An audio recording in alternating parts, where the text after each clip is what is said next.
Membangun sebuah software itu emang susah. Gaji programmer yang gede-gede, belum lagi harus membangun branding di medsos biar awareness-nya kebangun, belum lagi harus mikirin marketing, belum lagi bingung mengedukasi klien kalau bikin aplikasi atau website itu nggak murah. Ditambah masih ada dilema seperti nambah proyek, artinya harus nambah programmer, sehingga kalau ada satu proyek yang telat bayar bakal bingung gimana caranya gaji programmer. Kalau nyari proyek lagi, otomatis ya harus nambah programmer kan. Dan hal itu akan terus-menerus terulang sampai ya nggak tahu kapan. Karenanya pasti ada software house yang kepikiran ingin membuka lini bisnis baru. Yang paling dekat ya membuat produk aplikasi yang bisa dijual secara langganan, semacam SaaS gitulah. Terlebih dari sekian banyak aplikasi yang pernah dibikin, pasti adalah salah satu yang berpotensi untuk jadikan produk SaaS atau semacamnya. Dengan punya produk SaaS atau produk apapun sejenisnya, perusahaan bisa mendapatkan pemasukan tambahan. Kalau modelnya langganan ya bisa dapat uang pasti setiap bulanannya. Jadi ya artinya gaji programmer aman dong. Harapannya sambil software house-nya itu jalan, bisnis baru dari jualan produk itu, dari langganan produk itu juga bisa jalan. Sayangnya kalau sebuah software house ingin melakukan hal tersebut, perlu pertimbangan yang nggak main-main. Ada nggak industri expert di bidang produk aplikasi itu? Software house biasanya kan penuh dengan orang-orang teknis yang jago coding, nggak usah diragukan kejagoannya.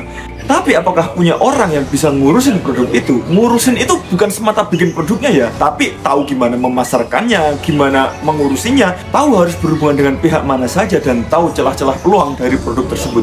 Katakanlah sebuah software house pernah bikin aplikasi soal pendidikan, bimbel atau semacamnya, merasa ada potensi, lantas aplikasi itu dikembangkan menjadi produk pribadi. Mau sampai Naruto ketemu Luffy kagak bakal jalan selama perusahaan nggak punya orang yang expert di bidang pendidikan. Ingat, orang jago bikin aplikasi belum tentu jago bisnis pakai aplikasi itu. Sama kayak kopi, barista yang jago bikin kopi belum tentu jago ngelola kedai kopi. Kalau emang software mau membuka lini bisnis baru dengan cara ini, dia harus mendatangkan industri expert di bidangnya dan diajak kerja sama.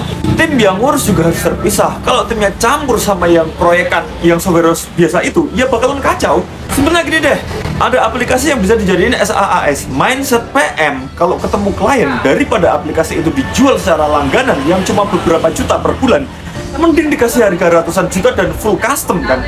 Pasti akan terbentur dengan hal itu. Di sisi lain, kalau timnya sama, bakalan susah fokus, harus nyari klien project, juga mikirin promosi produk aplikasinya. Pasti nanti bakalan ada konflik kepentingan macam-macam.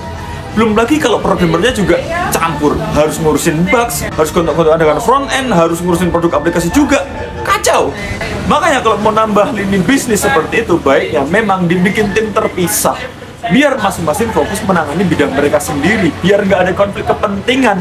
Misal dicampur, kalau bisa jalan bareng-bareng sih oke. Lah kalau malah endingnya bubrah semua, kan nyebelin. Buat para programmer yang nonton ini, kalian pernah nemu kasus kayak gini gak sih di tempat kalian kerja? Coba cerita dong pengalaman kalian.